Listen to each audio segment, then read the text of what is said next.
Assalamualaikum warahmatullahi wabarakatuh. Perkenalkan, nama saya Yandi Rahmatullah. NIM saya 202300080544. Saya dari kelas MN23N.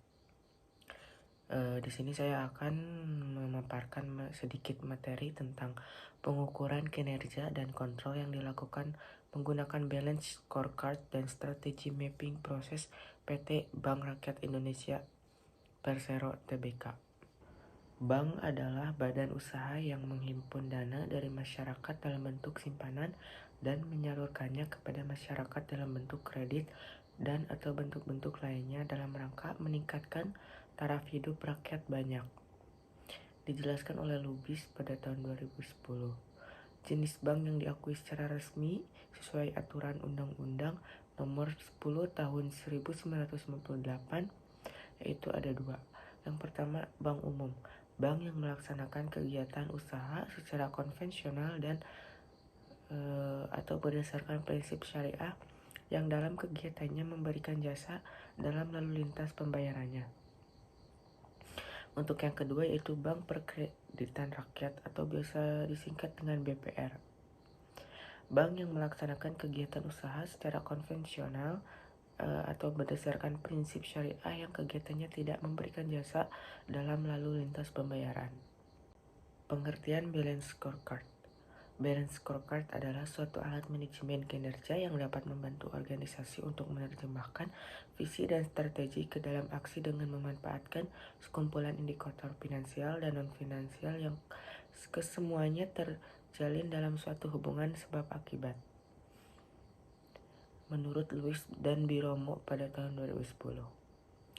Balance scorecard merupakan alat manajemen kontemporer yang didesain untuk meningkatkan kemampuan perusahaan dalam melipat gandakan kinerja keuangan luar biasa secara berkesinambungan. Menurut Mulyadi pada tahun 2009.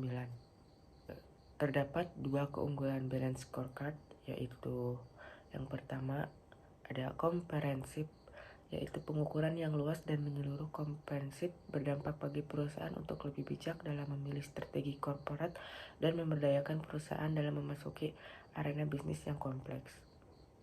Untuk yang kedua, kekoherenan sasaran strategik yang dihasilkan dalam sistem perencanaan strategik memotivasi personel untuk bertanggung jawab dalam mencari inisiatif strategik yang mempunyai manfaat bagi perwujudan sasaran strategik di perspektif pembelajaran dan pertumbuhan, proses bisnis internal, customer, dan keuangan.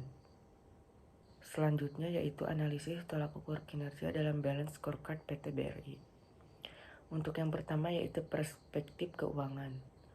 Perspektif keuangan terdiri dari yang pertama rasio rentabilitas, yang kedua rasio likuiditas, dan yang ketiga rasio solvabilitas. Untuk yang pertama yaitu rasio rentabilitas. Return on Asset atau ROA dengan formulasi ROA sama dengan laba bersih per total aktiva dikali 100%. Dengan ROA kita dapat menilai apakah perusahaan efisien dalam memanfaatkan aktivanya dalam kegiatan operasional perusahaan. Rasional memberikan ukuran yang lebih baik atas profitabilitas perusahaan karena menunjukkan efektivitas manajemen dalam menggunakan aktiva untuk memperoleh pendapatan. Yang kedua, return on equity atau ROE dengan formulasi ROE sama dengan laba bersih per modal dikali 100%. Kenaikan return on equity akan menyebabkan kenaikan harga saham bank. Yang ketiga, rasio biaya operasional atau BOPO.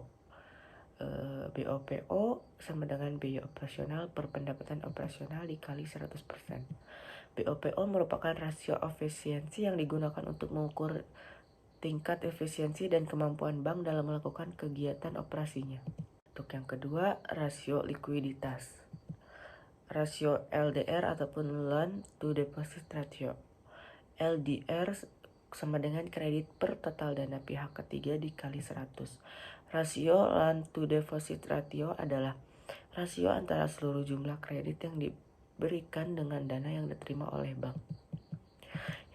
Yang ketiga rasio solvabilitas.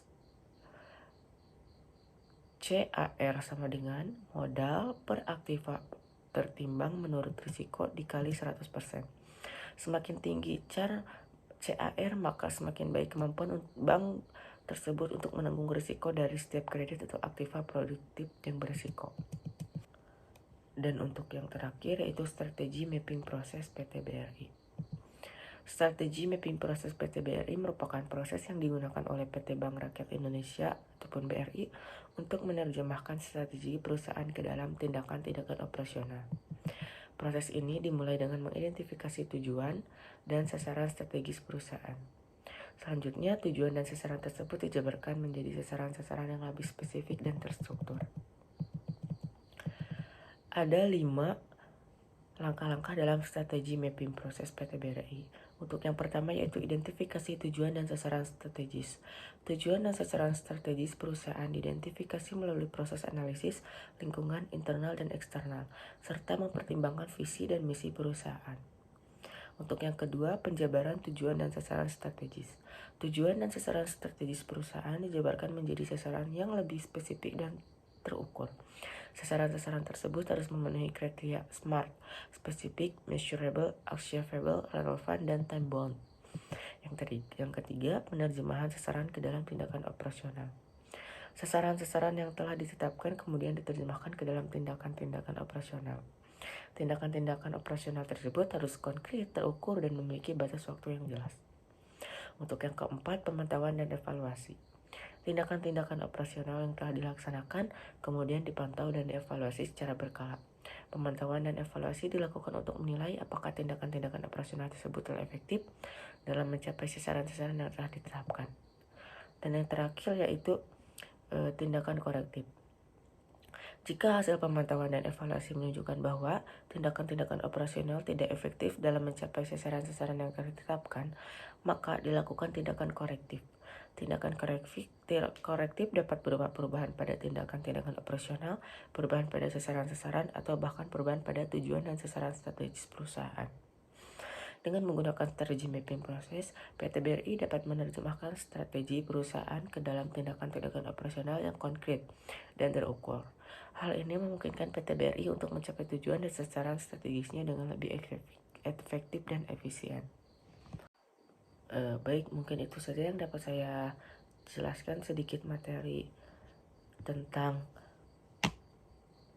pengukuran kinerja dan kontrol yang dilakukan menggunakan balance scorecard dan strategi mapping proses PT BRI. Mohon maaf bila ada sedikit kekurangan materi ataupun kelebihan materi. Wabillahi taufiq hidayah. Wassalamualaikum warahmatullahi wabarakatuh.